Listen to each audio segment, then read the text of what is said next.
We are WEX. Hi, and welcome to the Bavel Summit. Thank you, Voxel, for gathering such a wonderful group of industry leaders and new challengers.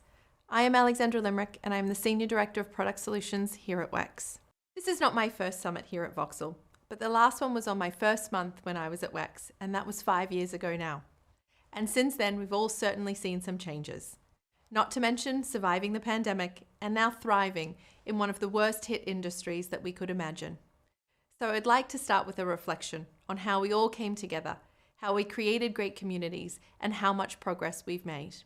And with that, it leads me to today's topic, which is how do we ensure women and the diversity agenda follows that same path about creating communities to thrive and driving great progress. Starting from the top, I grew up in Australia, and surprisingly, I didn't have payments in my blood. Nor did I ever imagine leading teams and traveling the world to meet great customers and changing the way the world makes payments. I'm the first generation to have a university degree in my family, but I am certainly not the first to overcome great challenges, nor to forge new pathways. That much is certainly in my blood, and perhaps it's the famous Aussie battler that comes through. And I believe we have a bit of that in all of us. As a foundation, when I was 4 years old, my home was sadly lost to a bushfire. The case for many Australians. But it's funny because as I think back, I remember having nothing. We came back from being away and it was all gone. And again, I bring that analogy back to the pandemic. We all had thriving businesses. A pandemic came and we came back and it had all gone. So everything that day that we had perished in the fire, we then had to rebuild. And I watched my parents rebuild our house. We moved about. I lived with my aunt and uncle in Indonesia for a while before returning to Australia. And I do think these early life experiences, along with learnings from my parents about their resilience, built my determination and shaped my character. This has absolutely helped me forge my path as a woman in our industry. I learned very early on, nothing comes easy, nothing will be handed to you, and it really does take a village. And that's what sticks with me. Adversity comes to all of us, whether it's women making their way in a payments industry or all of us dealing with the pandemic. It really is the people that will truly make the progress. So as I fast forward to today, I continue to believe that people are the cornerstone of progress, and specifically as a woman who has navigated from these humble beginnings, I'm passionate about helping other women. At WEX, I was a founding member of Women in Tech, a board that specifically focused on the agenda of bringing women into less traditional roles in our organizations. And as we think about that, let's get to the facts about women in our organizations. Generally, there's a war for talent. It's hard to attract and it's really hard to retain. There's never been a more important time for businesses and technology teams to attract and nurture top female talent within their organizations. For example, recent data shows that the ratio of males to females in the tech industry is 3-1. A damning statistic that brutally underlines the widespread inequality in our industry. So the question remains, why aren't there more women in our industry that is so well suited for women? Whilst I don't think we're the worst, we are all fighting for the best products, the best technology, and the best customer experience.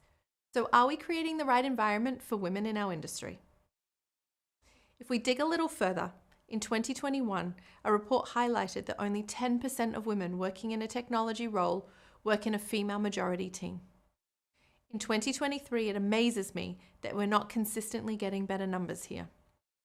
There's an increasing focus on board numbers, which is great, but I've been there and I continue to be there, and I know what it's like to look around and not see hope until you look upwards right at the board level, or to look around and not see your peers in numbers.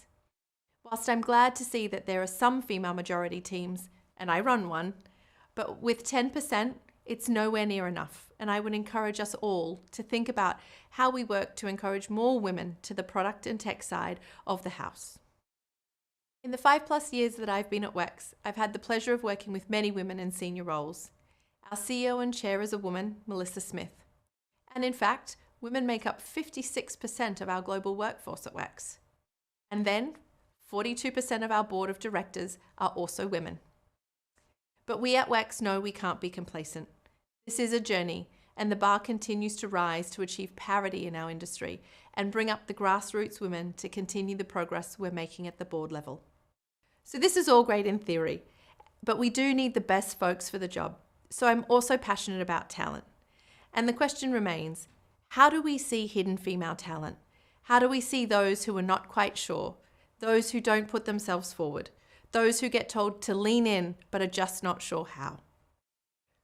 It's really important to get back to the facts, and the research shows that diversity in our team equals diversity of thought, which in turn encourages the most robust work and better outcomes for our customers, which is where we all need to be in this room.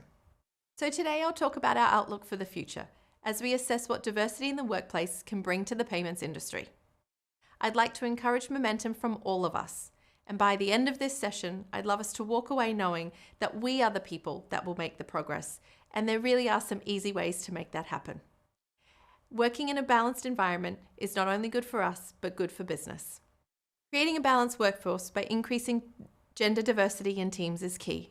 I touched upon this earlier. It allows for diversity in thought, increased creativity, and definitely better business outcomes. Without stereotyping, it is proven through research that men and women really do think differently. The way we approach and understand situation can diverge significantly, but rather than this causing conflict, blending these viewpoints is really a recipe for success. I have spent my career split between strong female leaders, incredible male mentors, and teams that have been incredibly varied, and wow, it's been a joyous learning journey. And as my job title of solutions may give it away, I am a great problem solver. I have high pattern recognition, and I am highly solution orientated. So one might say I'm a specialist in being a payments generalist. But when research tells me the more a solution has been thought through from a number of perspectives, the better equipped a team will be to solving a customer's pain points, I really do believe it. It has been observed that when companies have gender diverse teams, they are 73% better at making business decisions. And that brings me full circle to early beginnings, knowing that nothing is solved alone and you need a village to thrive. To achieve 73% better outcomes surely is the only statistic you need. So when you bring it right back to the top line financial results, a recent analysis of financial data from the FTSE 100 firms in the UK found that those with 3 or more female directors outperformed less diverse boards. This confirms that increasing boardroom gender diversity has a significant effect not only on your organization, but the financial performance. Here at WEX, we're led by our wonderful CEO, Melissa, and we know there's no silver bullet. It's a big agenda, and it takes a broad approach.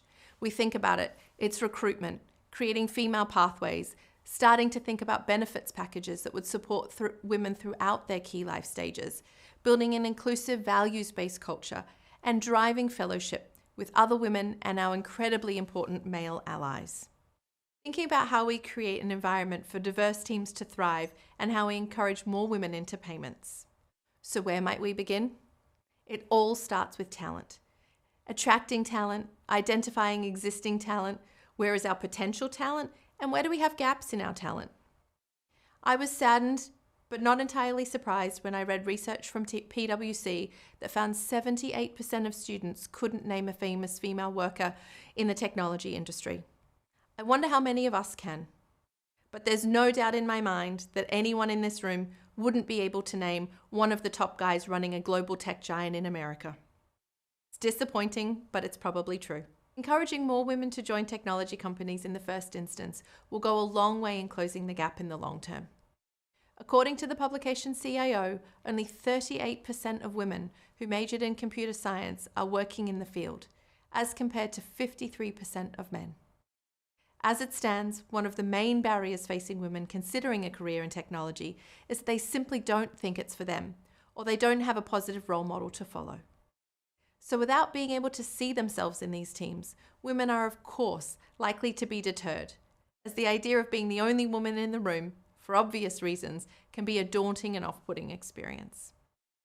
As those of us in the room who work in this industry know, not all opportunities are technical. There are many well-suited roles for women in our teams. So therefore, it's important that we all communicate that the tech sector caters for many types of skill sets. And as we start thinking about those teams, how do we create a community that encourages women to start to join? As a founder of Women in Tech, I know the importance of creating this focus. But it's not all about formal groups. It's about balanced teams, supporting women to expand their networks, to understand who's around them and might help them drive themselves forward. As we all know, men are definitely not the enemy, and for the most part are a huge part of many of our journeys. Their varied viewpoints, advice, and the support is invaluable to all of us working together. And as we work together, we need to create those pathways and we need to create space. According to the European Parliament research, girls at secondary school get significantly less teacher and parental peer support than boys do for pursuing STEM careers. Also, girls are told they're not good at STEM, including me. Sometimes it's subtle, sometimes even less so, but our pathways need to start from a very young age. In the workplace, starting with a thoughtful approach to map the career paths for women, write them down and encourage others to be engaged and to help them thrive. On top of this, with the increased pressure women face juggling complexity of family life as well as the workplace, we need to understand the needs and manage the workplace to be accommodating through the journey that women go through at various times of their life. And these journeys shouldn't stop women from wanting to reach the top. And finally, space. This is critically important to me. The catchphrase of lean in, I have found really tough, not only for me, but to activate with our younger and less senior women.